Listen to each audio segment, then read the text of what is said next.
I stood at the head of my own dining table, the roast chicken still steaming, as my son-in-law's laughter cracked through the room like a wine glass dropped on tile. "To the old maid," he said, grinning as if humiliation was a party game. No one stopped him, not even my daughter.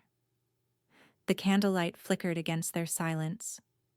He called me that 5 times, so I cleared the plates, signed the deed, and sold the house, while he was still living in the basement.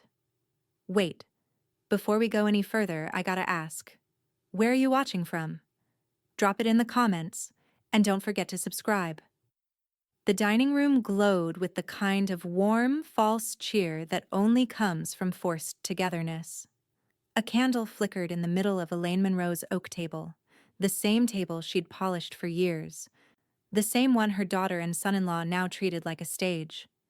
Roast chicken cooled under the yellow light. Laughter echoed off walls that used to hold silence and trust.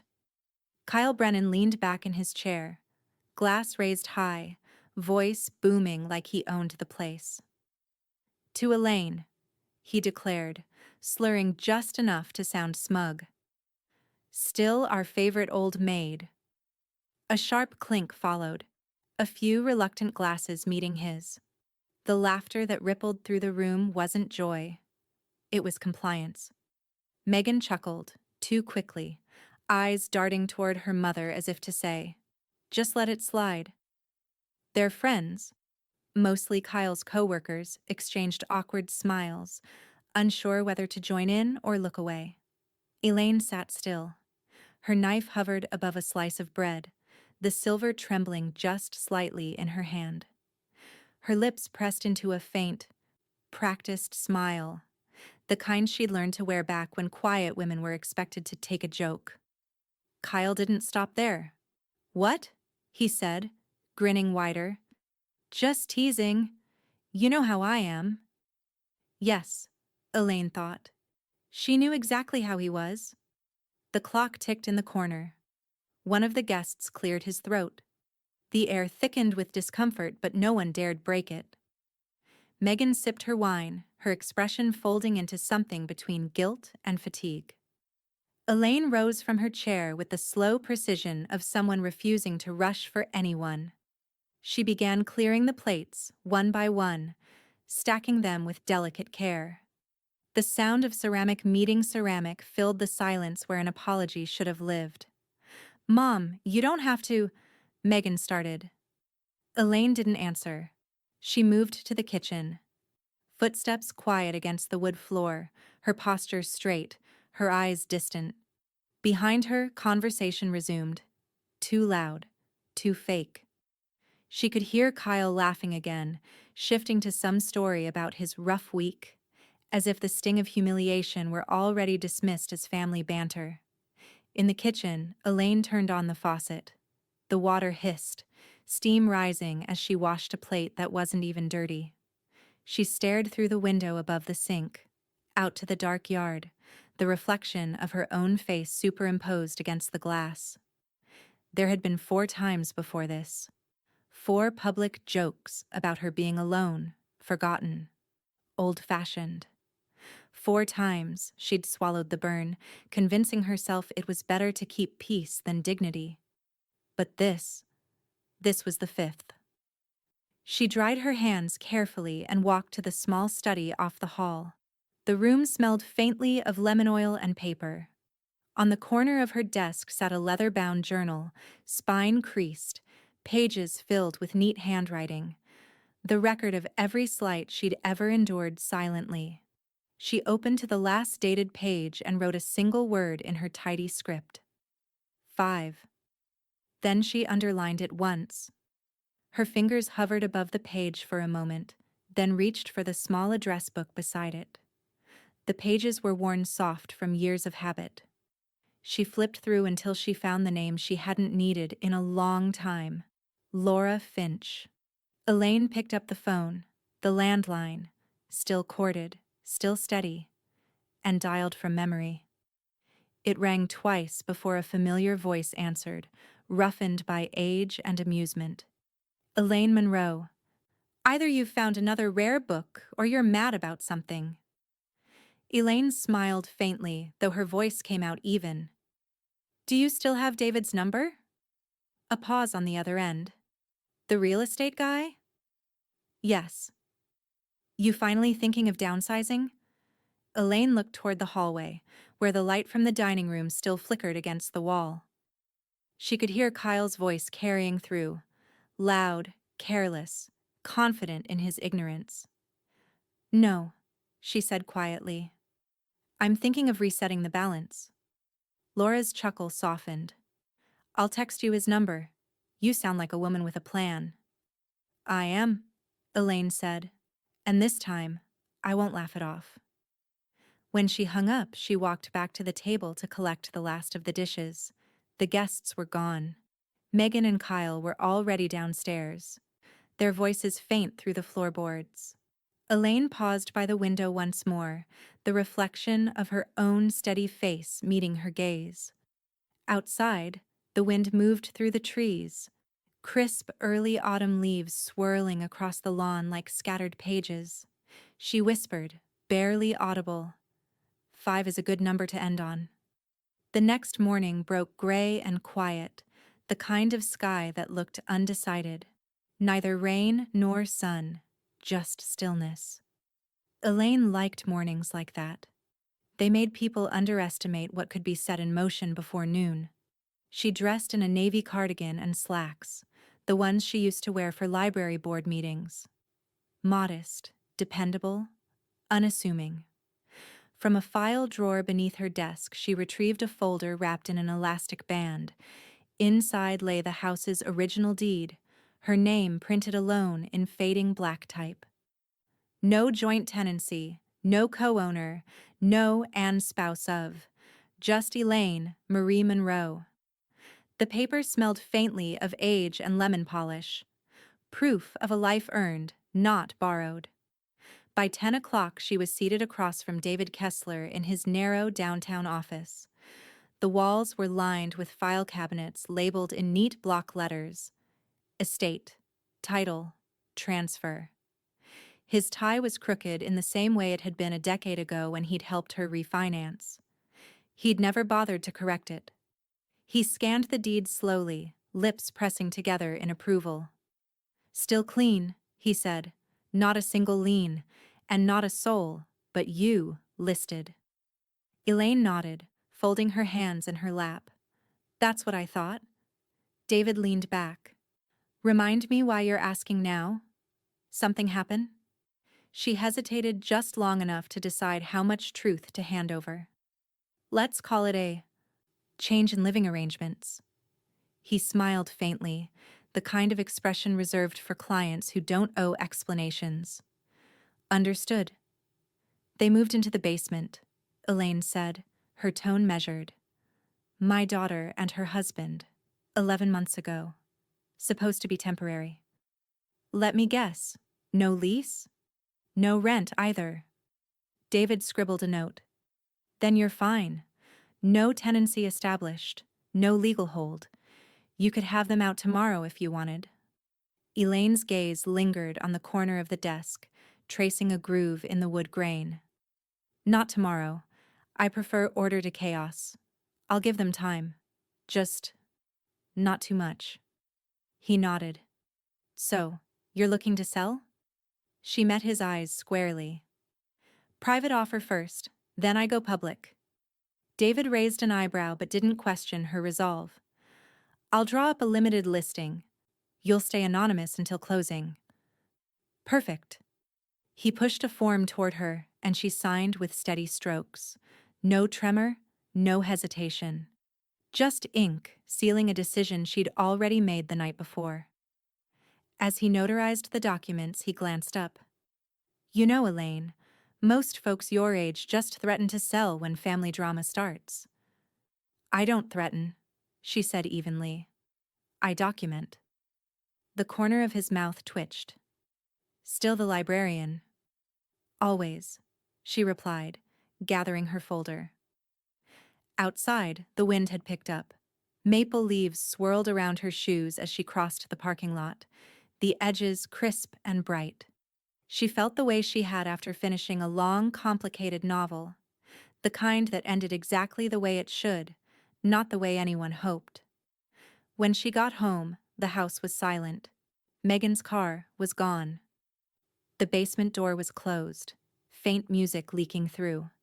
Kyle's choice, heavy bass thumping into her floorboards. She ignored it. In the living room, she spread 3 cardboard boxes across the rug. One labeled storage, another donation, and a third left blank. From the bookshelf near the stairs, she began pulling down hardcovers. Not hers, but theirs. Self-help guides, mystery paperbacks, college yearbooks. She stacked them gently, methodically. For every book she boxed, a little more space returned to her shelves, her air, her sense of ownership. A framed photo of Megan and Kyle at their wedding sat on the mantel. Megan's smile looked younger there, genuine. Kyle's didn't reach his eyes. Elaine lifted the frame, stared at it a moment, then placed it face down in the storage box. Downstairs, she heard laughter. Kyle's? Careless as ever. He didn't know what she'd done. Not yet. She taped the first box shut, the sound sharp and satisfying. By the third box, the rhythm became steady. Lift, fold, seal, reclaim. When she finished, she wiped her hands on a dish towel and glanced at the clock. It was just past noon. Her meeting, her signature, her decision, all before lunch. She allowed herself one brief smile, small but certain. From her study, she pulled open her journal, flipped to the next page beneath the word 5, and wrote a single phrase, title confirmed. Transfer pending. Then beneath it, she added, they still think it's theirs. She closed the book gently, pressing her palm to the cover as if sealing something sacred. Outside, the mail carrier slid envelopes into the box at the curb. One of them was probably a utility bill with Kyle's name scrawled across the memo line. Elaine looked out the window and whispered, not for long. 2 days later, the first crisp edge of autumn touched Salem, that sharp amber scent of wood smoke and rain lingering in the air. Elaine liked how the season stripped things down. Trees didn't apologize when they let go. Neither would she. Her phone buzzed just after breakfast. David Kessler. Got someone for you. Local couple, cash ready. Want to move fast. Elaine set her teacup down, steady. The sound of laughter drifted faintly from below. Kyle's, booming through the floorboards. She glanced toward the ceiling, then typed back. Elaine, let's meet this afternoon. My place. By 2 o'clock, David's silver sedan rolled up the cul-de-sac, followed by a pale blue SUV. Elaine stood on the porch, cardigan buttoned, expression neutral. A man and woman stepped out, mid-40s, polite smiles, the look of people who'd saved long enough to appreciate permanence. Mr. and Mrs. Dillon, David introduced. This is Elaine Monroe. She's the homeowner. They shook hands, brief, warm. The woman's grip was firm, her eyes curious. It's lovely here, she said, gazing at the wide front lawn. We've been looking for something with a rental space, something flexible. Elaine returned a faint smile. Flexibility is a good thing to have, she said.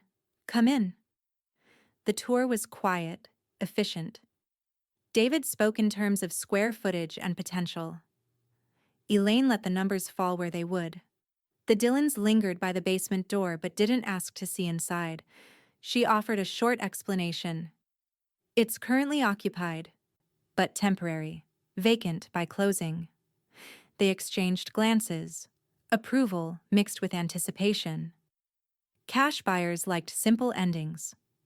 In the living room, the woman turned to Elaine. We'd like to make a full cash offer, she said. Contingent only on inspection, but we'd prefer to close quickly. David's eyebrows lifted. A better deal than expected. That's generous, he said. Elaine looked between them, calm and deliberate. You'll have a clear title and a clean property, but I'll counter below market. David blinked. Below? She nodded once. Speed is worth more than price. I'd rather be done than richer. The Dillons looked at each other, then back to her. Relief passed between them like current. We can have funds transferred within 10 days, the husband said. Then you have a home? Elaine replied. David slid a file from his briefcase, already smiling. I'll draft the agreement tonight. As they left, the woman turned at the walkway. You've kept this place with care. It shows. Elaine's lips curved faintly. Yes, she said. It does. By the time evening fell, the house had shifted back into noise. Megan's voice echoed up the stairwell, calling friends in. The sound of beer bottles clinking followed, the basement humming with the false cheer of a game night. Kyle's laughter, that sharp, performative bark, rose above the music. Elaine sat upstairs at her desk, a single lamp casting soft light over the paperwork David had just emailed.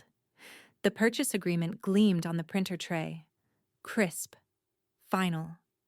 She read every line carefully, tracing her fingertip over the phrase sole owner of record. Outside, laughter erupted again, then muffled curses as something spilled. Elaine took a steady breath and signed her name at the bottom. Elaine Marie Monroe, still the only name that mattered. As the printer hummed, the smell of wine drifted in. She turned. Laura Finch leaned casually in the doorway, a bottle in hand, eyes alight with mischief. Your neighbor said you looked like you were plotting, Laura said, stepping inside. So I brought reinforcements. Elaine poured 2 glasses, setting one beside the stack of signed papers. Laura nodded toward them. That's one way to clear a room. Elaine tilted her glass. Not yet, she said. But soon. They clinked rims lightly. Not celebration, not revenge, just acknowledgement. Downstairs, Kyle's voice rose again, bragging about living mortgage-free to whoever was still listening. Elaine looked toward the floor, her expression unreadable. Then she reached for her pen and dated the final line of the agreement. October 14th. She slipped the papers into an envelope for David, then whispered to herself, Let's see who's laughing when the ink dries. The laughter from below grew louder, careless, certain. And upstairs, the only sound was the quiet click of her pen closing, like a lock turning in a door they didn't yet know was closing behind them. The rain came hard that morning, silver needles against the wide kitchen windows.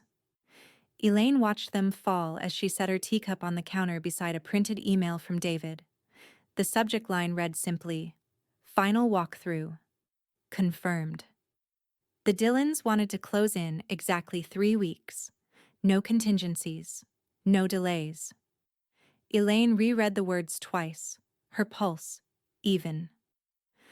Every detail was aligning with the precision of a plan that had been waiting years for its moment. She reached for her reading glasses, then opened her laptop and began typing a letter. The words appeared crisp and unapologetic against the white page. Please relocate within 21 days.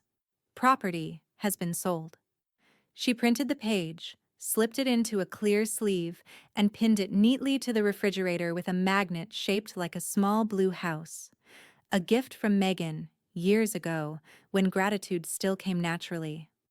The magnet clicked against the metal, sealing more than paper to steel. It sealed her silence to action.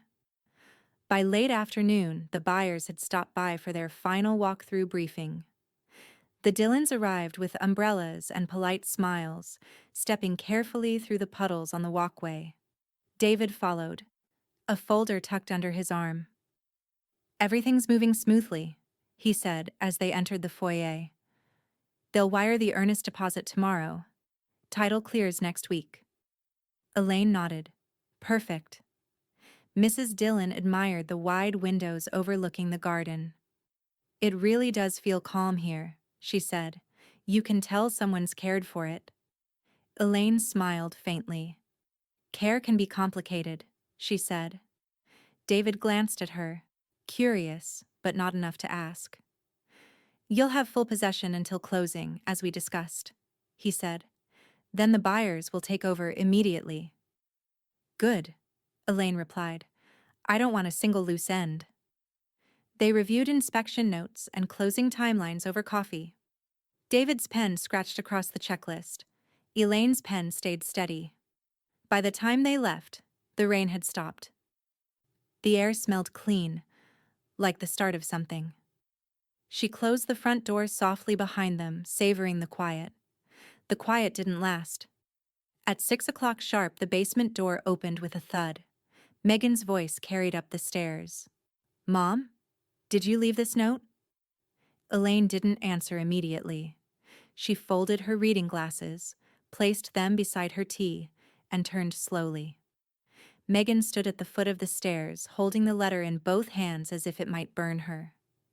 Kyle hovered behind, arms crossed, expression hovering between amusement and disbelief. Please relocate within 21 days. Megan's voice cracked. What is this supposed to mean? It means exactly what it says. Elaine replied evenly. The property has been sold. Kyle barked a short laugh. Sold?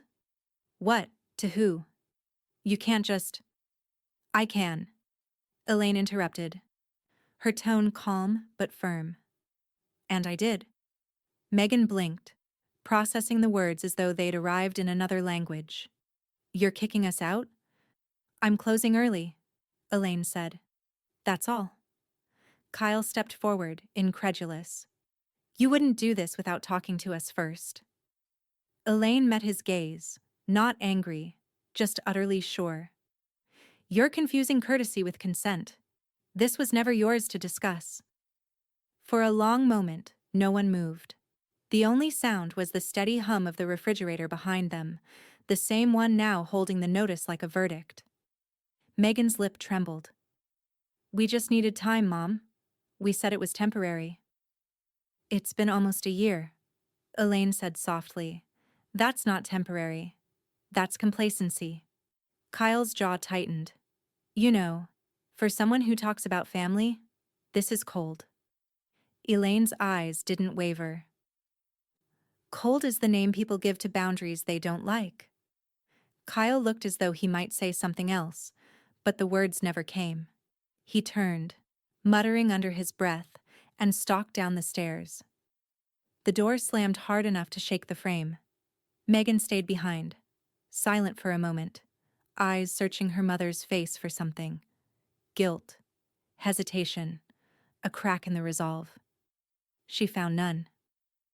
You really mean it, she whispered. Elaine nodded once. 3 weeks, Megan. Please make it easy. Her daughter lowered the letter, shoulders slumping. I don't even know who you are anymore. Elaine's reply was barely audible. That's because you stopped looking. Megan turned and disappeared down the stairs, the sound of her steps fading into the floorboards. Elaine stood alone in the kitchen, the scent of rain still drifting through the open window.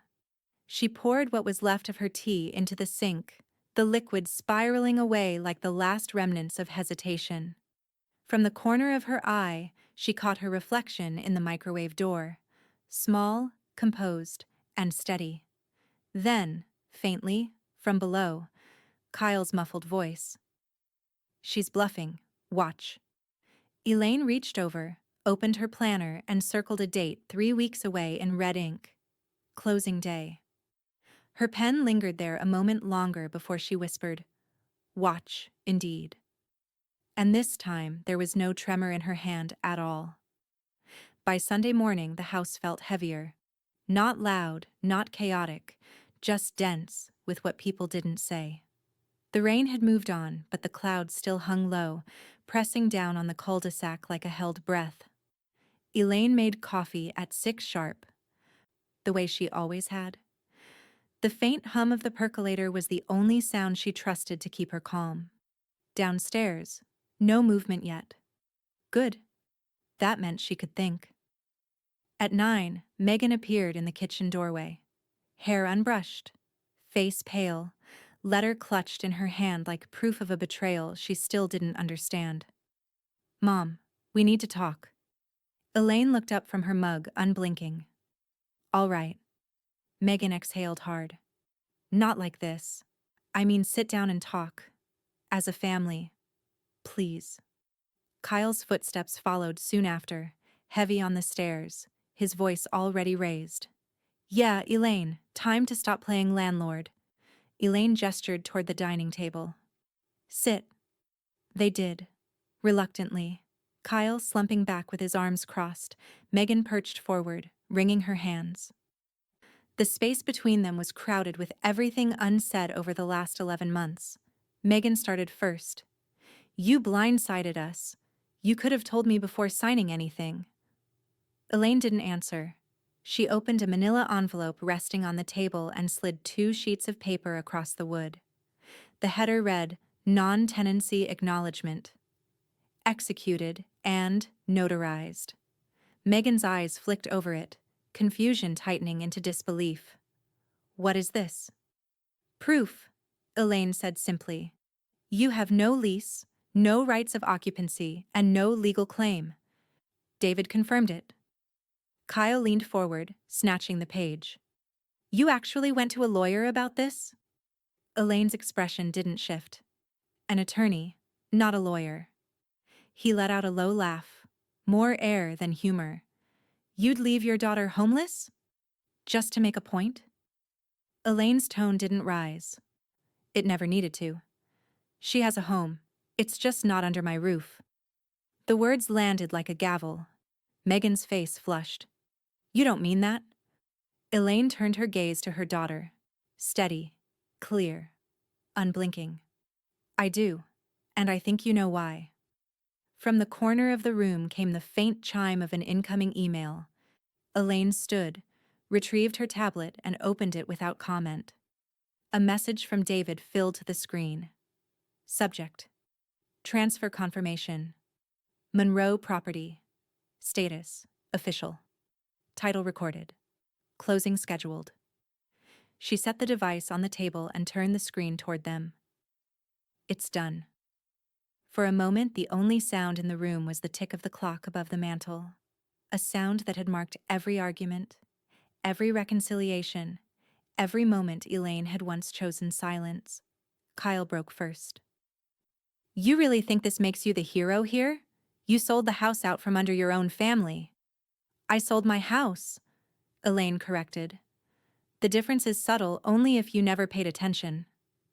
He pushed back from the table, pacing the kitchen, muttering curses under his breath.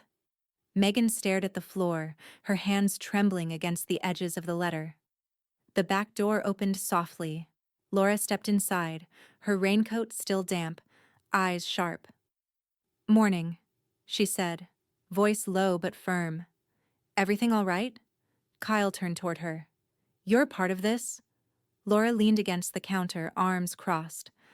I'm part of keeping things legal. You both plan this, he said, voice rising. What kind of people? The kind, Elaine interrupted, who keep records. Laura's mouth quirked, half smile, half warning. She'd seen this kind of man before, the kind who thought anger could outtalk evidence. Kyle stopped pacing, chest heaving. You can't just throw us out like trash. Elaine stood, the morning light outlining her in pale gold. No, trash gets collected. You've been stored. Temporarily. Megan made a small sound, a sob muffled into her hands. Laura looked away, giving her the dignity of privacy. The silence that followed was long, taut, and final. Then Kyle turned toward the refrigerator, reaching for something, maybe to grab a beer, maybe to escape the conversation. He yanked the handle open with a muttered curse, and froze. Inside, on the middle shelf, stood a single bottle of champagne. A white label gleamed against the light, neat black letters spelling one word: sold. The air shifted. Colder, heavier. Megan rose slowly, following his gaze. Elaine didn't move. Kyle's jaw clenched, his bravado cracking. You think this is funny? Elaine met his eyes across the room, voice quiet but cutting. No, I think it's finished. Laura stepped forward, placing a gentle hand on Elaine's shoulder. "You've made your point," she said softly. Elaine exhaled, steady and unshaken. "Not yet," she murmured. "But we're getting close." The refrigerator door swung shut with a dull click. Downstairs, the basement lights flickered, a faint reminder of what still lingered beneath her house. And for the first time, Elaine didn't flinch at the sound. The house had gone quiet again, but not peacefully. It was the brittle kind of quiet that came right before something cracked. The autumn light was thinner now, pale gold slipping through the kitchen blinds, striping the countertop in even bars. Elaine stood there that morning with a single sheet of paper in her hand, printed, dated, signed. It was an official notice to vacate, drafted by David himself, and worded with surgical precision. She'd asked for clarity over kindness. This notice serves as final confirmation that current occupants must vacate the property within 18 days. 18. It sounded almost generous to her. She slipped the paper into an envelope and placed it on the small table by the basement door. No magnet this time, no speech. Just the truth, sealed and waiting. By evening, the confrontation came, right on schedule. Kyle stormed upstairs first, the unopened envelope in one hand, his phone in the other. "You think you can just print something and make it real?" His voice carried that same confident edge, but the panic underneath had finally surfaced. Elaine didn't look up from the kitchen drawer she was organizing. "It's already real." Megan appeared behind him, quiet, pleading eyes darting between them. "Mom, can we please just talk? Not fight, not yell. Just talk." Elaine set down a stack of folded dish towels, each crease exact. "You've both had almost a year of talking. Now it's time for action." Kyle tossed the notice onto the counter, where it slid and stopped against the fruit bowl. 18 days? You're bluffing? You'd never actually throw your own daughter out." Elaine's tone was calm, so steady it made the silence heavier. "You keep mistaking mercy for weakness. That's why we're here." Megan stepped closer. "Please, Mom, just give us until after the holidays. We can figure something out by then, I swear." Elaine turned toward her slowly, her expression neither cruel nor forgiving, just resolute. "You've had 11 months to figure something out. You spent them waiting for me to cave." Megan's shoulders sagged. "We just thought—" "I know what you thought," Elaine interrupted gently. "You thought the same thing he did. That I'd never enforce my own boundaries. That I'd let guilt do the heavy lifting." Kyle muttered something under his breath, pacing near the window. "You'll regret this, Elaine." "I already regret the last 11 months, she said. "The rest will be relief." 2 days later, David called. "The Dillon's contractor wants a walkthrough before closing," he said. "Just preliminary. Paint, fixtures, some basement ventilation upgrades." Elaine smiled faintly into the receiver. "That will be fine." She watched from the upstairs window as a white pickup truck rolled into the driveway that afternoon, logo on the side reading Green Ridge Home Services. 2 men in work boots stepped out, clipboards in hand, following the Dillons through the front door. Kyle appeared from the basement, incredulous. "Who are they?" "The people who'll be fixing what you never respected," Elaine said simply. He laughed, short, bitter. "You're unbelievable. Only to those who never believed I could finish what I start." She let the buyers and their contractors move freely through the space, noting measurements, snapping photos. Every click of the camera felt like punctuation on a sentence that had gone on too long. That evening, Laura stopped by carrying a clipboard and her usual dry humor. "You're going to love this," she said, flipping through notes. "I booked a cleaning crew for the day after move-out. Local women, professional, efficient. They'll scrub the basement within an inch of its life." Elaine looked up from the table where she was sorting through Megan's old mail. That's thoughtful, Laura smirked. It's tactical. They can't claim you threw them out into filth if it sparkles when they leave. Elaine allowed herself a rare smile. You've always been good at logistics. That's why you keep me around. They shared a quiet moment, the comfortable kind that came from decades of mutual understanding. Then Laura's expression sobered. He's not packing, is he? Elaine shook her head. No, he thinks I'm bluffing. Laura sighed. Men like him always do, right up until the truck pulls in. That night, Elaine walked down to the basement for the first time in months. The air was stale, heavy with the smell of takeout and damp carpet. Boxes from Megan's past sat unopened in a corner. High school yearbooks, Christmas ornaments, photo albums. None of them packed. Kyle's video game console blinked in the dark, a faint green light pulsing like a heartbeat. He looked up from the couch as she entered. You shouldn't come down here without knocking, he said flatly. This is my house, she replied, voice low. Knocking was a courtesy. He didn't answer. Elaine surveyed the clutter, the laundry, the carelessness. You haven't started. Kyle smirked. Because I don't plan to. Elaine stepped closer, eyes level with his. Then I'll make sure the movers know what to box first. She turned to leave, her hand steady on the stair rail. Behind her, he muttered, You think you've won? Elaine didn't look back. No, she said quietly.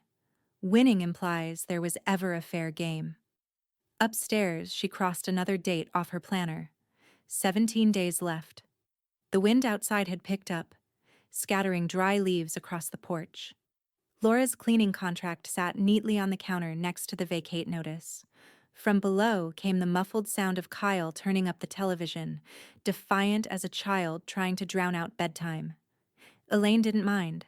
Every hour of noise brought her closer to silence, and somewhere inside that silence waited the moment she'd been building toward. When the locks would change, the title would finalize, and her house would finally breathe again. The first letter came on a Tuesday morning. A heavy white envelope wedged awkwardly between the grocery circulars and the utility bill. Elaine spotted it immediately, her name written in blocky penmanship that tried too hard to look official. Kessler and Hartman, attorneys at law, glared back from the return address. Elaine slid it open with her letter opener, the motion slow and precise. The document inside was pompous in tone, light on substance, a cease and desist style threat claiming that ongoing property actions were causing emotional distress to Mr. and Mrs. Brennan and potentially violated their residential rights. Elaine didn't frown, didn't scoff. She simply folded the letter once, laid it neatly beside her teacup, and dialed David's number. He answered on the first ring. Morning, Elaine. I've just received a letter from an amateur, she said dryly. That bad? They're citing emotional distress as grounds for delaying a closing, from a basement they don't even pay rent on. David chuckled once. Low, humorless. Send it over. I'll respond before lunch. By noon, his email arrived with attached PDFs. Professional, surgical, devastatingly final. To whom it may concern, our client, Miss Elaine Monroe, is the sole title holder of record as confirmed by county deed and lien reports. The undersigned finds no valid tenancy, rental agreement, or lease obligation. Any attempt to impede the sale constitutes frivolous interference. And beneath his signature, one line Elaine particularly admired. Standing requires standing. Your clients have neither. She printed 2 copies, one for her records, one for satisfaction, and placed the second in a plain envelope addressed to Kyle Brennan, basement unit. When Megan found it that evening, she came up the stairs holding the envelope with both hands, face drawn. What is this now? Some lawyer thing. It's David's reply, Elaine said. Megan unfolded the paper, scanning the language she barely understood. So that's it? No chance to appeal? No hearing? Elaine met her eyes. You were never tenants, Megan. You were guests. Guests who overstayed. From below came Kyle's voice, rising. You tell your pit bull of a lawyer he's got another thing coming. Elaine tilted her head, listening. You could tell him yourself, but I think he'd charge you for the call. Megan bit her lip. Mom, please, he's just angry. He doesn't know what to do. Then maybe, Elaine said. He'll learn to read. Megan exhaled shakily. You're really not backing down, are you? No, Elaine said softly. Because every time I backed down before, you stopped seeing me. Megan's eyes glistened. She didn't answer, just turned and went downstairs, letter still in hand. That night, the phone rang again. Laura. Guess who just called my house? She said. Elaine smiled faintly. Let me guess. Your new fan club. He asked if I knew a good mediator, Laura said, dry as sandpaper. I told him I did. The county sheriff's office. Elaine laughed once, quietly. It felt good. Strange, but good. Then she opened her planner and drew a small box around Friday's date. Final transfer meeting. Courthouse. 2 mornings later, David called again, his voice clipped but calm. I spoke to the opposing counsel. They're backing off. No grounds, no claim, nothing to stand on. I sent them the title report. They didn't even know what they were arguing. Elaine let out a slow breath. Thank you. Always a pleasure defending competence, he said. Then, after a pause, he really thought living rent-free for a year made him a tenant. She almost smiled. Entitlements and expensive education. You'll have closing papers by tomorrow, he added. I'll make sure the Dillons know the interference is cleared. Good, Elaine said. I prefer my endings uninterrupted. That evening, another confrontation. Smaller, sharper. Kyle stood in the kitchen doorway, arms folded. We've been here almost a year, he said, voice brittle. You can't just erase that. David's words came to Elaine's mind like an echo, and she spoke them cleanly. And you've never paid a cent of rent. Kyle stared at her, jaw flexing, the silence stretching between them like wire. Then he turned and stormed out the back door, slamming it hard enough to rattle the window panes. Elaine waited until the echo died. Then she reached for her phone, scrolled to Megan's contact, and typed, Check the closing schedule. It's final. She sent it without hesitation. Outside, dusk settled over the cul-de-sac, the kind of still, watchful twilight that felt like the moment right before a verdict was read. Inside, Elaine set her phone face down on the counter, exhaled once, and whispered to no one. Blocks only matter if they're in your path. Then she crossed another day off her planner. 16 days left. Elaine noticed the silence first, that unnatural kind that follows chaos. It drifted up the stairs late that afternoon, just after the storm clouds had passed and the air smelled like wet cedar. Something in it felt wrong, hollowed out. She moved toward the living room, her slippers soft against the hardwood. The first thing she saw was the open cabinet, its glass door hanging crooked, a hinge half snapped. The second thing was the floor.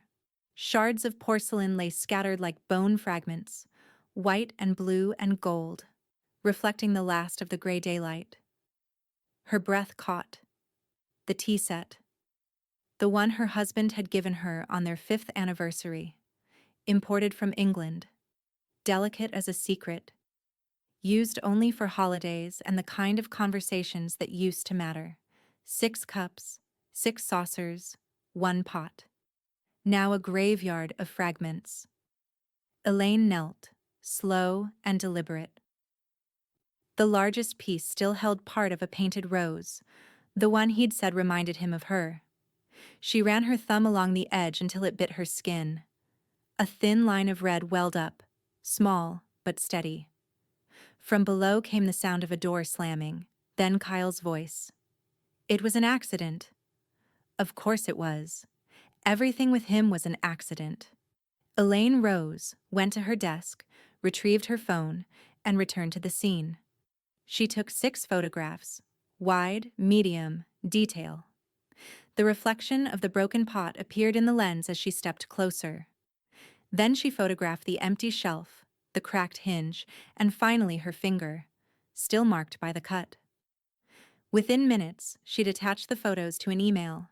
To David Kessler. Subject: property damage. Appraisal attached body. Wedding gift. Appraised value $2,300. Add to closing ledger under damages. E. Monroe. She pressed send. By the time Megan came upstairs, dusk had settled. She froze in the doorway, eyes darting from the floor to her mother. Oh my God, what happened? Kyle happened, Elaine said simply. He didn't mean... Elaine's gaze flicked up. Don't say it. Megan swallowed hard. He was just angry. He didn't know it was important. Elaine looked back at the shards. Everything important in this house, Megan, you've both managed to step on. Megan bent down as if to help gather the pieces. I'll replace it, okay? I'll find another one. You can't, Elaine said. They stopped making them in 1989. Her daughter froze, hands hovering over the fragments, tears threatening. Mom, leave it, Elaine said. David will handle it. David? I've sent him the appraisal. It's already being filed as damages. Megan stared at her, stunned. You're invoicing us? Elaine's voice was low, unshaken. You broke trust, then property. Now I invoice. Half an hour later, the shouting began. Kyle stormed up from the basement, face flushed, eyes wild. You're charging us for some old junk? Elaine didn't flinch. It wasn't junk. He laughed, loud, forced, manic. $2,000 for a tea set? Are you kidding me? It was appraised, she said. Documented. Insured. Megan stood near the doorway, shaking her head, tears finally spilling. Kyle, please. But he was beyond listening. This is insane. You're trying to bleed us dry before we even leave. Elaine stepped forward, her presence quiet but absolute. You've cost me more peace than money ever could. This is just arithmetic.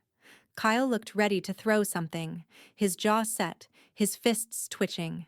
Then, as if realizing he couldn't win the moment, he spat out, "You're unbelievable," and stormed back downstairs, the floorboards shaking beneath him. Megan stayed behind, silent. She didn't cry for the tea set. She cried for what the break really meant, that something in her mother had hardened past repair. Elaine watched her for a long moment, then walked to the broken cabinet, closed its door as best she could, and locked it with the tiny brass key that still worked. Later that night, David's reply came through. Added to ledger. Confirmed for closing. Will deduct from final balance under personal damages. Elaine read it once, then set the phone face down. The house was quiet again. But this quiet wasn't fragile. It was earned. She swept up the shards carefully, each fragment whispering against the dustpan. When she was done, she kept one piece, the largest, the one with half the painted rose, and placed it on her desk beside the journal. She stared at it under the lamp's yellow glow, the fragment glinting like a small, defiant truth. Downstairs, a cupboard door slammed, then another. Kyle's voice echoed faintly. You can't put a price on family. Elaine smiled without humor. You can, she whispered. It's $2,300. She closed her journal for the night, the broken rose catching the light as she did. And in that quiet, final click of the cover, the old house seemed to exhale, one breath closer to freedom. By the 20th day, the house no longer felt like a home. It felt like a waiting room for something inevitable. Boxes sat empty in the corners where they had been dropped. Not a single thing was packed. The air had a stale weight to it, the scent of denial and leftover takeout hanging in the basement stairwell. Elaine stood at the top of the steps that morning, coffee in hand, and listened. No sounds of packing tape, no boxes sliding across the floor. Just the television humming below and Kyle's laughter. Too loud, too deliberate. She walked to the window. The maple tree outside was nearly bare now. Its last leaves clung stubbornly to the branches, trembling in the wind. Fitting, she murmured. The doorbell rang. Laura Finch stepped inside without waiting to be invited, a roll of packing tape in one hand and a cardboard box tucked under her arm. "If they won't do it," she said, setting the box on the table, "we will." Elaine almost smiled. "You didn't have to." "Oh, please," Laura said. "You'd alphabetize your own liberation if I let you. Let's get this circus moving." Together, they started boxing up the things that were indisputably Elaine's. The photo albums, the legal files, the small crystal lamp from her husband's desk. Laura moved briskly, decisive in the way of people who had long stopped asking permission. The sound of tape ripping across cardboard filled the kitchen, sharp and satisfying. After nearly an hour, footsteps sounded on the basement stairs. Megan appeared, pale and tearful, one hand gripping the banister like it was the last thread keeping her steady.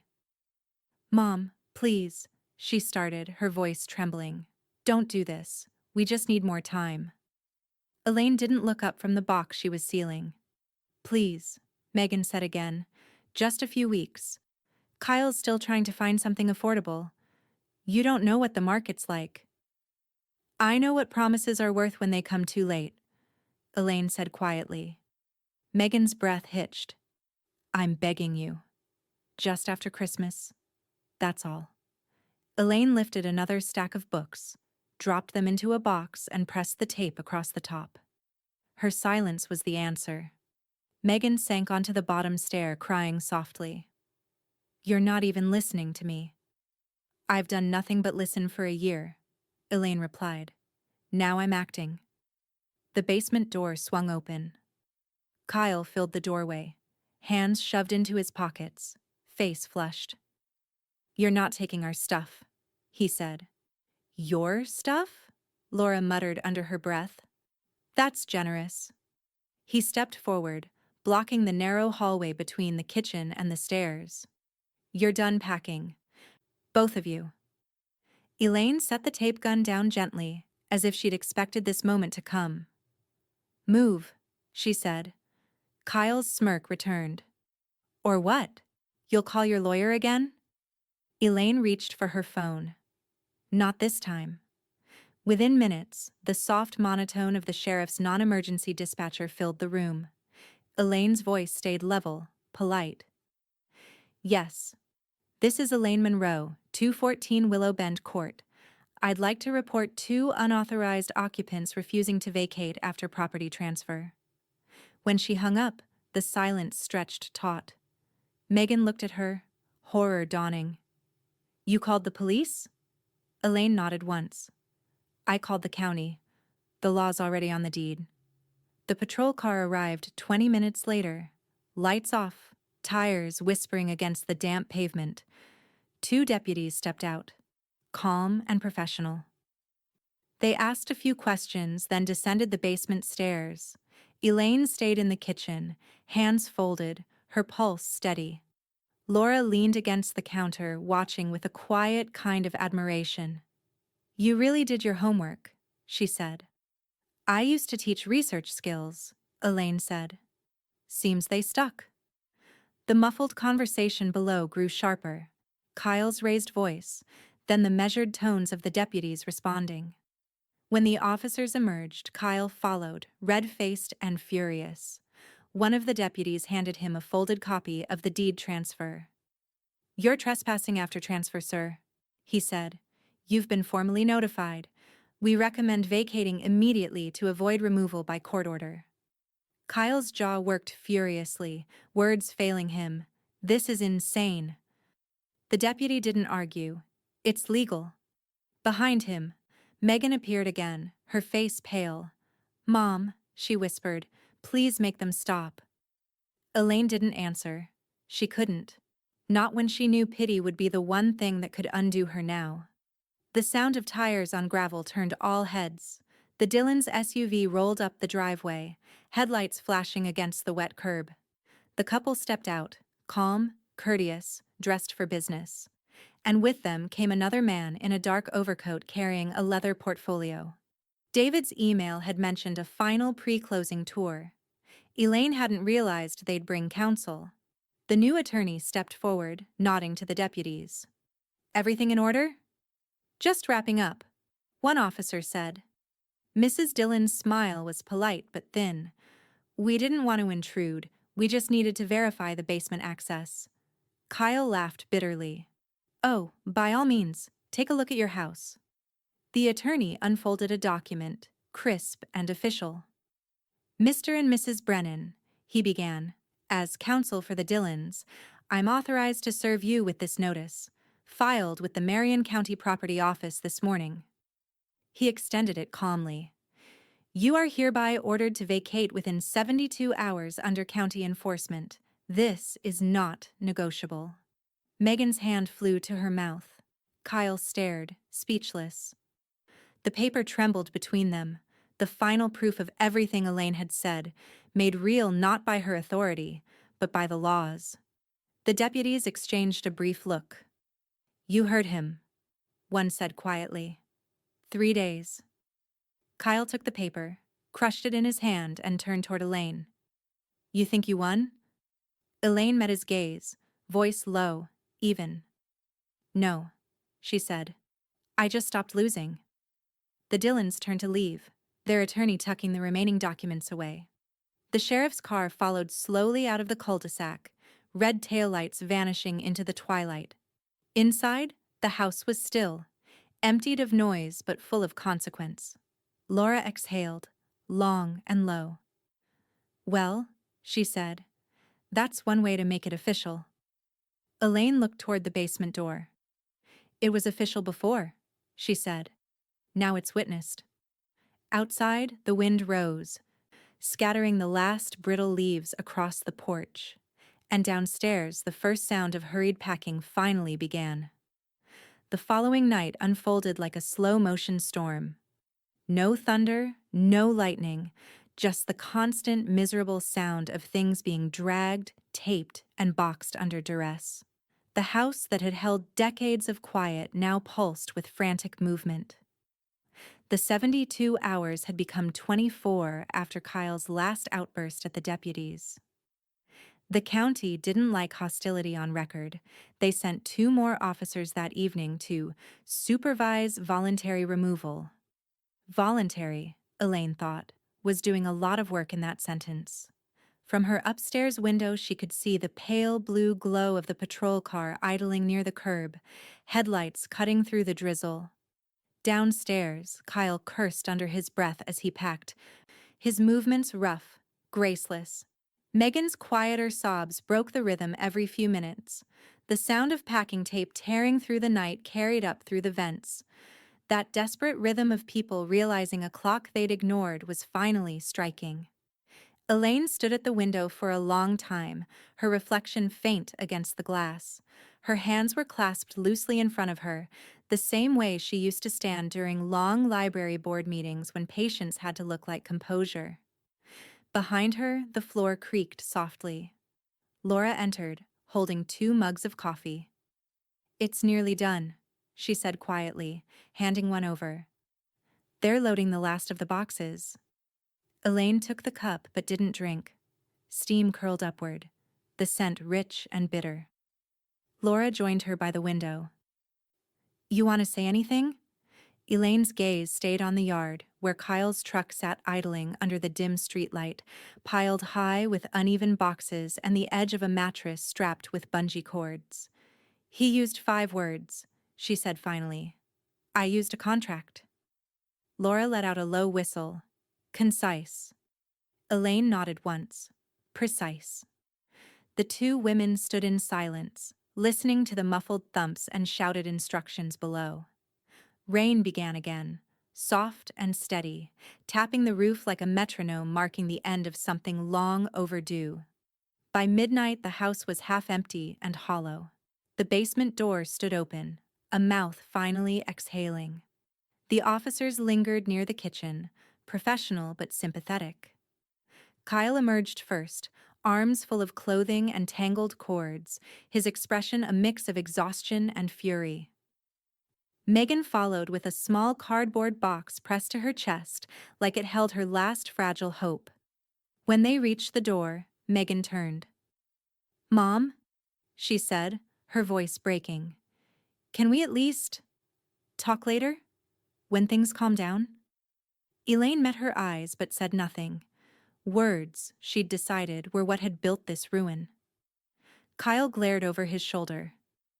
"You'll regret this, Elaine." Elaine stayed motionless. "I've regretted enough already." He shook his head, jaw tight, and stepped out into the rain. Megan lingered for one heartbeat longer, her lips parting as if to say something. But whatever it was, she swallowed it back and followed him. The door shut behind them with a final, deliberate click. An hour later, the house was quiet again. Empty boxes leaned against the walls like skeletons of old intentions. Elaine moved through each room with the careful steps of someone reacquainting herself with her own space. In the kitchen, something small caught her eye. A folded slip of paper sitting on the counter beside the fruit bowl. The handwriting was familiar, uneven. She didn't open it. She didn't have to. Elaine walked it to her study, opened her filing cabinet, and slipped the note into a manila folder labeled Personal Correspondence. 2024. She closed the drawer gently, her face unreadable. Some apologies were meant to stay sealed. By dawn, the Dillons arrived with David and a locksmith. The officers had long gone. The first sound Elaine heard that morning was the clean metallic clack of the old deadbolt being replaced. The new key gleamed in David's hand before he offered it to her. "Congratulations," he said simply. "Transfer complete." Elaine took it, feeling the cool metal against her palm. "Thank you." Mrs. Dillon smiled warmly. "You kept this home beautiful. We'll take good care of it." Elaine nodded once. "I know you will." They shook hands, brief but sincere. When the buyers left to tour the yard, Laura leaned in the doorway, arms crossed, eyes tracing the new locks. "You ready?" Elaine exhaled, the sound soft but full. "I was ready the moment they called me Old Maid the 5th time." Laura smiled. "And now?" "Now," Elaine said, turning the new key once in the lock, hearing the satisfying click of finality. "I'm just keeping count of better things." She walked to the window again, the same one where she'd stood through countless arguments, apologies, and quiet nights. Outside, the moving truck turned the corner. Taillights fading into the gray dawn. The street was empty. The house, hers again, truly hers, breathed in the silence. Elaine lifted her coffee mug from the sill, the last of it gone cold. She whispered to the empty room, "Finally." And the house, in its stillness, seemed to whisper back. The rain had cleared, but the world still looked washed, muted, quiet, reborn. Elaine sat across from David Kessler in his small office, sunlight cutting through the blinds in thin gold stripes. A cup of untouched coffee cooled beside her elbow, the steam long gone. David adjusted his glasses and flipped open a thick file. "You're sure you want to make these changes?" he asked, voice even, as if he already knew the answer. Elaine's fingers rested on the folder labeled Last Will and Testament, Revision Draft. "Yes," she said. "This time, I wanted an ink and witnessed. No misunderstandings." He nodded, pulling a legal pad closer. "All right, let's start with your beneficiaries." Elaine's tone didn't waver. "Remove Megan Monroe and Kyle Brennan entirely. No primary, no secondary." David's pen hovered for just a second, then began to move. Any specific reason you'd like noted for record? No, Elaine said. Just remove them. He didn't argue. He'd worked with enough clients to recognize the finality in a woman's voice when she'd already rehearsed the words for weeks. And the remainder? He asked. Elaine drew in a slow breath, her gaze fixed on the sunlight stretching across the polished desk. Divide everything equally among the local library fund, the Salem Women's Shelter, and the County Girls Scholarship Trust. David looked up, surprised despite himself. All of it? All of it, she repeated. Every cent. My house proceeds, my retirement account, even the car. If someone's going to benefit from what I built, it should be women who might still build something better. A small smile ghosted across David's face. You're thorough as always. I was a librarian, she said. We like our endings catalogued. An hour later, Laura arrived, wind-blown from the drizzle, hair damp but spirit intact. She carried her signature red pen clipped to her coat pocket. You really went through with it, she said, scanning the draft pages David slid across the table. Not through, Elaine corrected. Forward. Laura signed her name in neat cursive beneath the witness line, then leaned back in her chair. Feels good, doesn't it? Elaine stared at her own signature drying in dark blue ink. It feels done. David capped his pen and glanced between them. We can include one more clause if you'd like.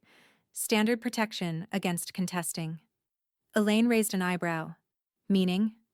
Anyone who challenges this amendment loses eligibility automatically, he explained. No loopholes. It's a clean deterrent. Elaine nodded slowly. Add it. David typed the sentence into the final page, reading aloud as he worked. Any individual who contests this will or its amendments shall be deemed to have predeceased the testator and will receive nothing from the estate. The precision of the phrasing made something inside her settle. It was like closing a book at its natural ending, the kind that didn't require a sequel. When he printed the document, the faint hum of the machine filled the office. Laura stood by the window, watching the trees sway outside. It's strange, she said quietly. All the years we spent watching them take, and now you're giving more than they ever did. Elaine looked up. Giving isn't the opposite of taking, Laura. It's proof you don't need to. Laura smiled just a little. You always did have the better vocabulary.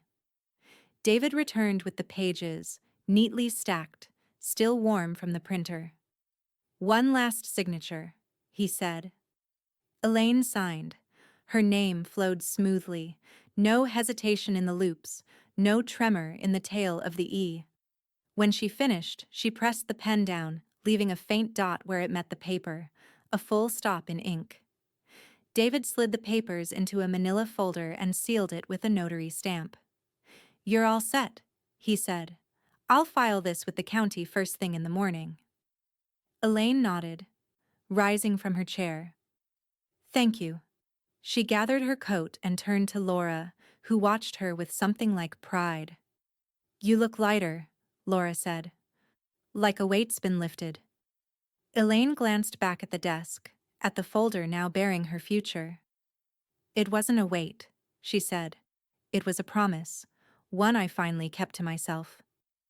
They walked out together, the door closing softly behind them. Outside, the air smelled of wet earth and fir trees, and the street glistened from the earlier rain. David stood in the doorway for a moment, watching Elaine step into the gray light, steady and unhurried. He'd seen hundreds of clients leave his office satisfied. Very few left complete. That night at home, Elaine placed her copy of the will into her safe. The metal door clanged shut, the sound echoing through the empty room.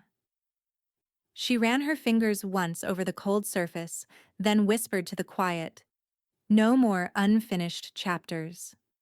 In the reflection of the steel, her face looked older, yes, but also unburdened. A faint knock came at the door. It was Laura, holding a half-empty bottle of wine and a knowing smile. I brought something for your first night of freedom, she said. Elaine opened the door wider. Then pour 2 glasses. We're celebrating something permanent. Outside, the wind shifted. The trees along the cul-de-sac whispered softly against one another. Not mourning, not warning, just acknowledging the sound of something ending cleanly. Spring came to Salem like an apology, quiet, green, and sincere. For the first time in years, Elaine Monroe didn't wake to footsteps creaking through the floorboards or the sound of a basement television humming past midnight. The mornings belonged to her again.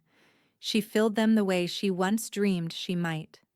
Coffee on the porch, a book in her lap, the scent of new lilacs drifting through the open window. The garden she'd nearly abandoned had come back to life under her care. Rows of daffodils lined the walk, tulips reaching toward sunlight that finally felt earned. When the house breathed now, it did so softly. No arguments, no mockery. Just wind, birds, and the low buzz of her own peace. On the second Wednesday of April, Elaine parked downtown and walked into the Salem Historical Book Society, a converted church with tall arched windows and shelves lined with local archives. She hadn't joined a club in decades. The women there greeted her kindly, though a few recognized her name. Small towns never forgot a headline, even quiet ones. The leader, a silver-haired professor with a scarf the color of fresh moss, handed her a name tag. Elaine Monroe, she said. You were the librarian at Fairview, weren't you? I was, Elaine replied. I suppose I'm retired for real this time. Good, the woman said, smiling. Then you'll have opinions. We're reading Their Eyes Were Watching God this month. Elaine smiled faintly. I've been saving that one. The group laughed softly, and just like that, she belonged. By the end of the meeting, she found herself laughing too. Quietly, naturally. It startled her how easy it was to feel alive when she wasn't bracing for the next intrusion. That weekend, a letter arrived from the Salem Women's Center. It was short, typed neatly on cream paper. Dear Ms. Monroe, we're honored to acknowledge receipt of your first estate installment. Your generosity will fund 3 emergency housing stipends for single mothers this quarter. We thank you for your faith in second beginnings. Elaine read it twice, then folded it carefully and placed it inside her journal. She didn't cry, but something in her chest loosened. A knot that had been there since the night her daughter first called the basement temporary. The check had cleared 2 days earlier without ceremony. David handled the logistics, as always. Elaine hadn't wanted celebration, she wanted confirmation. And this, printed in black and white, was enough. Across town, she knew from Laura's quiet updates that Megan and Kyle had found a rental on the far side of the city. A modest duplex listed well above what they could afford.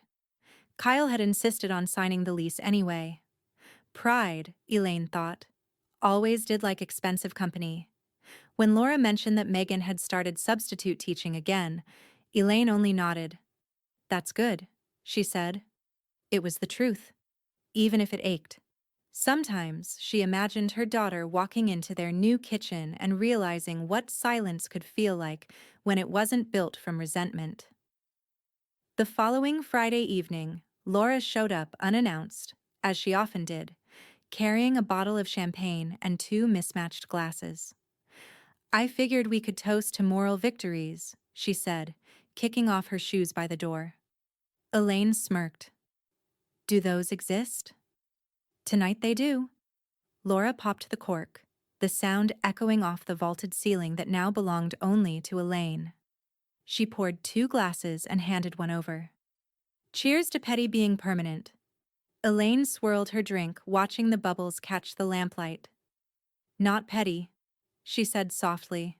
Just proportional. Laura grinned. And elegantly so. They clinked glasses. For a long while they stood in companionable silence, sipping and listening to the faint hum of crickets outside. The house felt lighter now. Not empty, just right-sized for its owner. Laura glanced at the open window, the scent of blooming lilacs floating in. So what's next? Elaine smiled. Living quietly, reading loudly. Laura laughed, the sound bright and clean. I'll drink to that. They raised their glasses again. Outside, the garden lights glowed against the dark, tiny beacons marking what she'd rebuilt. Inside, the clock ticked toward midnight, steady and content. Elaine leaned back in her chair, her voice barely above a whisper. You know what the best part is? What? I don't miss them. Not one bit.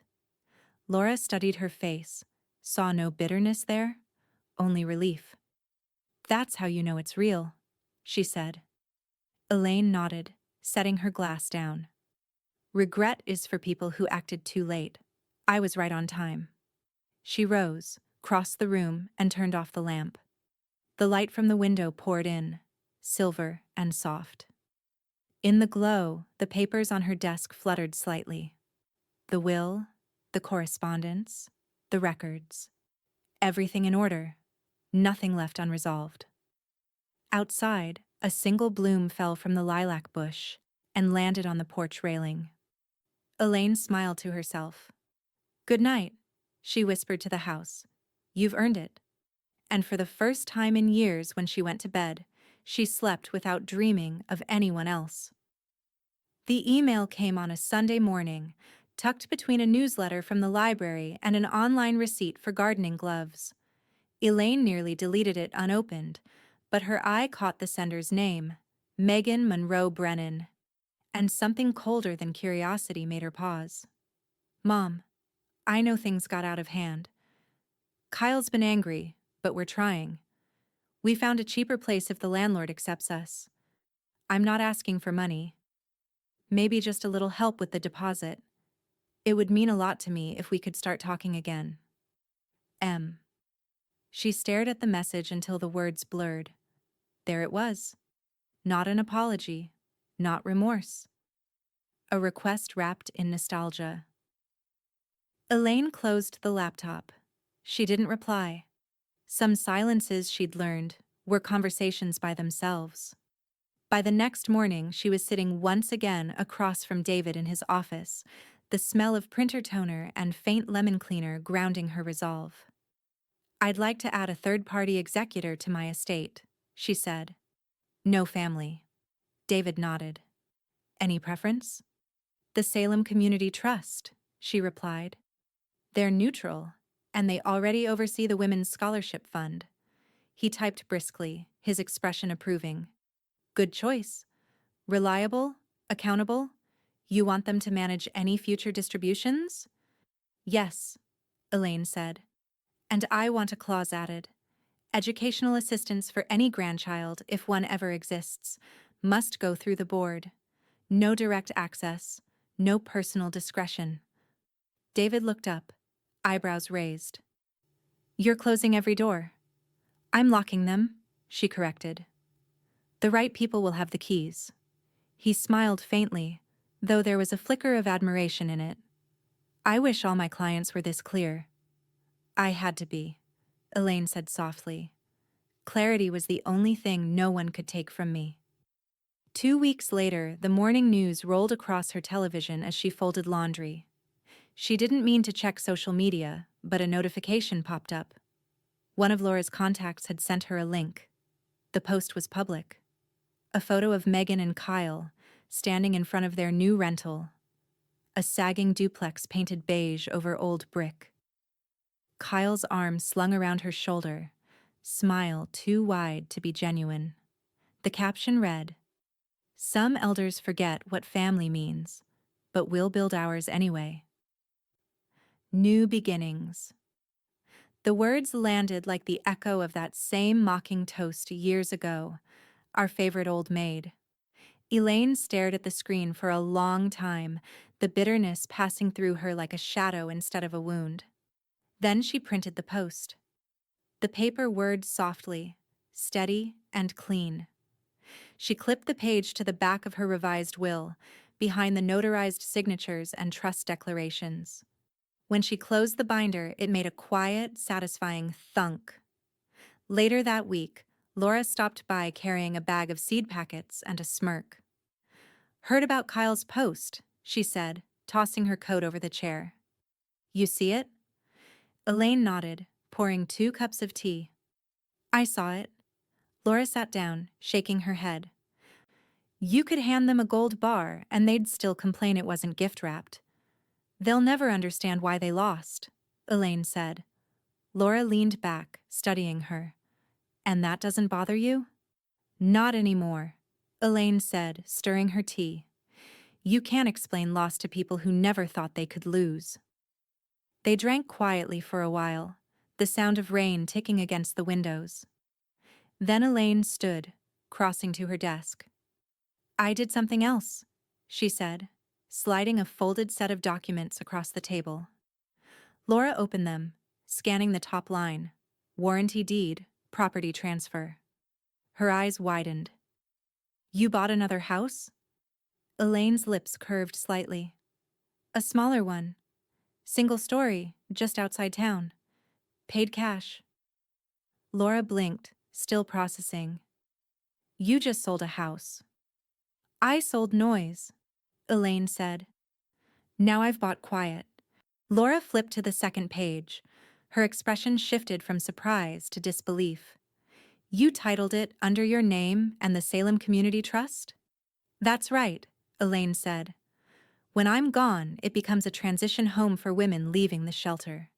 They'll have somewhere to land. Somewhere safe." Laura looked up, eyes glinting. "That's not revenge, Elaine. That's legacy." Elaine smiled faintly. "The best revenge has paperwork." That night, she drove out to the new house just to see it in moonlight. It sat at the edge of a grove, small and sturdy. White siding, pale blue shutters, porch light already glowing from the timer she'd set earlier. She parked in the gravel drive and stepped out, breathing in the scent of pine and wet earth. The quiet wrapped around her like a promise.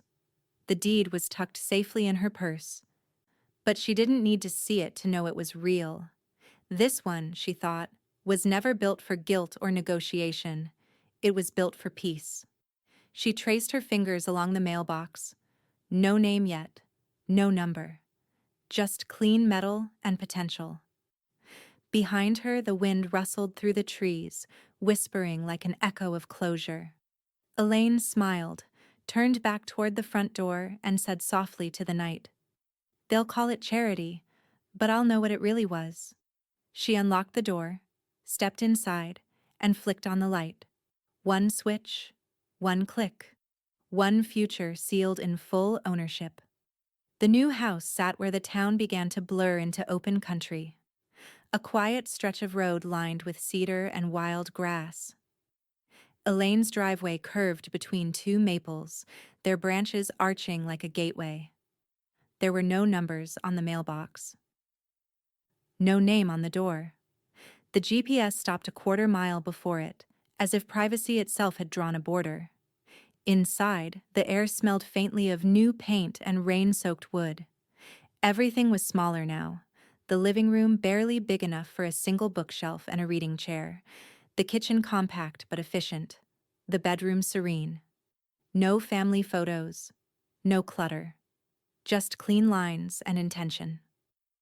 She stood in the middle of the space, barefoot, hearing only the hum of the refrigerator and the wind against the siding. The kind of silence that didn't accuse, didn't wait.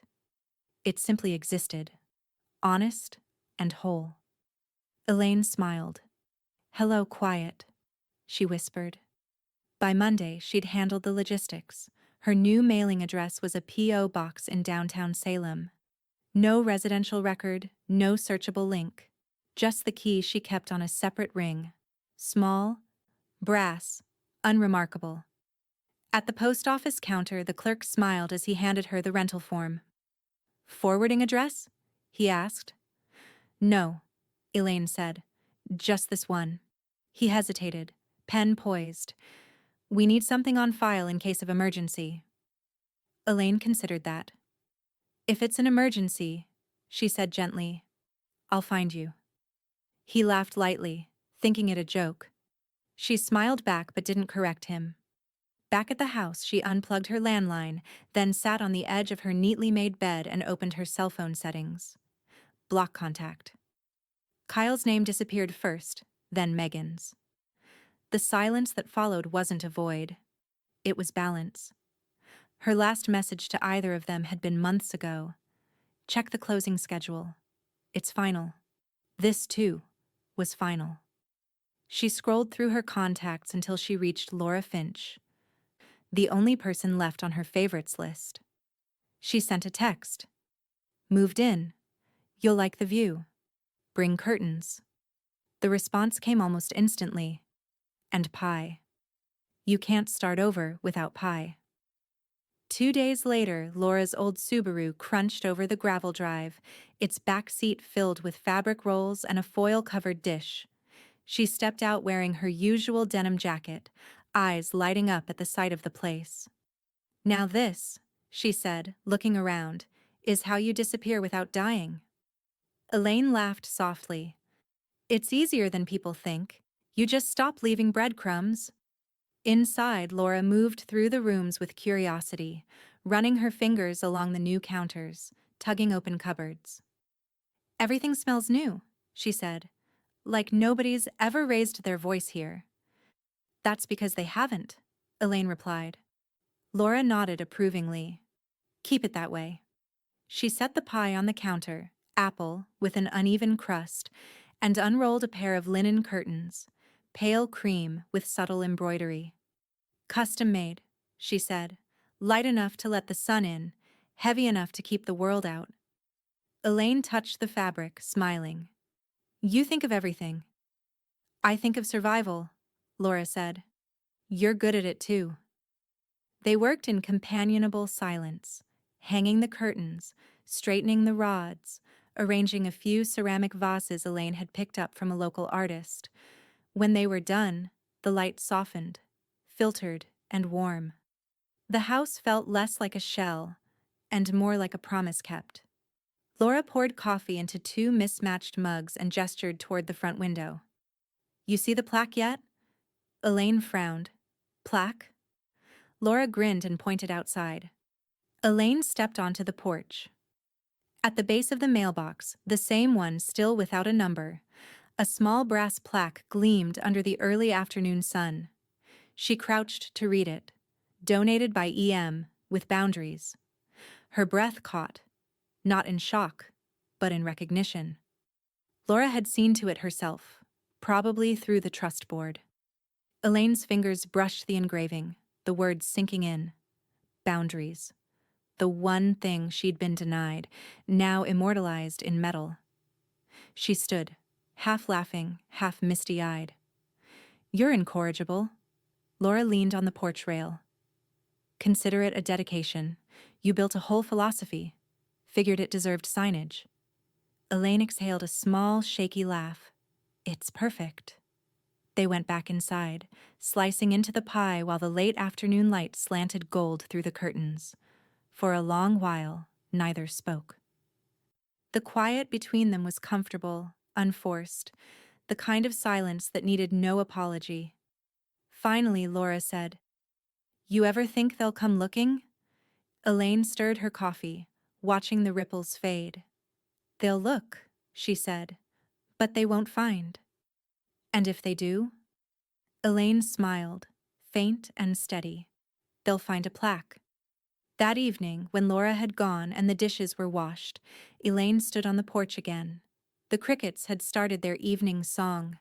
Far beyond the trees, she could see a hint of Salem's lights flickering through the dusk, distant enough to be beautiful, close enough to remind her she hadn't vanished, only relocated her peace. A single breeze caught the curtain behind her, carrying the scent of pie and fresh linen into the night. Elaine looked up at the moon, soft and certain, and whispered to herself, No forwarding address, ever again. Inside, the clock ticked once, marking the end of the day, and the beginning of a life no one else could claim. The letter arrived on a Thursday, Cream envelope, thick paper, the return address handwritten but unfamiliar. Elaine knew immediately who it was from. The handwriting wasn't Megan's. It was too deliberate, too masculine in its attempt to appear polite. Kyle had probably borrowed one of Megan's old pens, trying to look civilized as he licked the envelope closed. For a moment she held it between her fingers, the weight of it absurdly heavy for what it likely contained. A plea, an accusation, or worse, an apology he'd crafted for his own absolution. She didn't need to read it to know it wasn't for her. Without hesitation, she fed it into the shredder. The blades hummed, soft but decisive, turning the past into ribbons. She watched until the last corner disappeared, then exhaled. Slow, even, complete. That night she slept better than she had in months. By morning, the rhythm of her new life had settled. The small rituals that once belonged to obligation now belonged to choice. She brewed coffee, fed the stray cat that had begun visiting her porch, and opened her leather-bound legal binder on the kitchen table. Inside were only the things that mattered. The deed to the new house, her will, the trust documents, and the letters from the nonprofit confirming receipt of her endowment. On a fresh page, she wrote a new heading in her tidy librarian script: Ownership, not obligation. She underlined it once.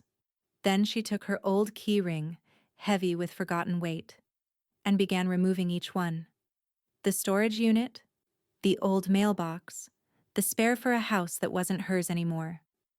One by one, she set them aside until only a single silver key remained, the front door to her quiet home. She turned it in her hand, the light catching on the edges, and smiled. "That's enough," she said aloud. The cat brushed against her ankle in agreement. Later that week, a letter arrived that made her pause for an entirely different reason.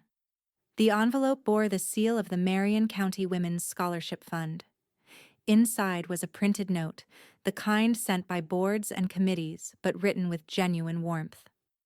"Dear Ms. Monroe, we are pleased to inform you that the first scholarship established through your trust has been awarded. The recipient, a high school senior from Turner, Oregon, will attend the University of Oregon this fall. Tuition and housing fully covered. She is asked to remain anonymous, but wanted us to tell you this. Thank you for believing in women who still have something to prove." Elaine read the words twice, then a third time. She folded the letter carefully, almost reverently, and slipped it into the journal that had followed her through every phase of her story, the same one that still held the page marked 5. Now, beside it, she wrote, "One girl funded. One future secured." She closed the journal and set it aside, her hands steady. That afternoon, Laura arrived for lunch carrying fresh bread and her usual irreverence. She dropped her bag by the door and inhaled deeply. "It smells like lemon polish and peace in here," she said. "You redecorating your Serenity again?" "Maintenance," Elaine replied with a faint smile. "Even peace needs upkeep." They ate on the porch, the air warm, the garden humming with bees. Laura poured iced tea and leaned back in her chair, studying her friend. "So," she said, "be honest, think he'll ever get it?" Elaine didn't answer right away. She let her gaze drift to the yard, the lilacs in full bloom, the sunlight catching the brass plaque at the edge of the drive. "He'll remember what I did," she said finally. "Not what I said." Laura smiled, slow and knowing. "That's the librarian in you. You always believed in records." Elaine laughed softly. "Records last longer than apologies." They sat in easy silence, listening to the wind move through the trees. A bird landed on the porch railing, bright and curious. Elaine watched it for a long moment, then said, "Do you know what peace sounds like?" "Laura?" "What?" "The absence of footsteps that don't belong." Laura raised her glass. "To absence." Elaine lifted hers. "To reclamation." They clinked glasses, not as a toast to victory, but as acknowledgement of survival done elegantly. That evening, when Laura had gone, Elaine walked through her small home, turning off the lights one by one. At her desk, she opened her journal for the last time that night and added a final line under ownership, not obligation, freedom documented. She looked around the room, at the curtains Laura had hung, the vase of fresh tulips, the single house key resting beside her mug. Everything she needed, nothing she didn't. Outside, the moonlight glinted faintly off the plaque by the mailbox. The engraving caught her eye, and she smiled to herself, with boundaries. She sat back, pen in hand, and whispered the words that had waited years to be written. He called me Old Maid 5 times, but I held the only title that ever mattered. Elaine underlined title twice, then closed the journal for good. The clock ticked once, soft, sure, and final. And this time, when she turned off the light, the quiet didn't feel like an ending. It felt like ownership,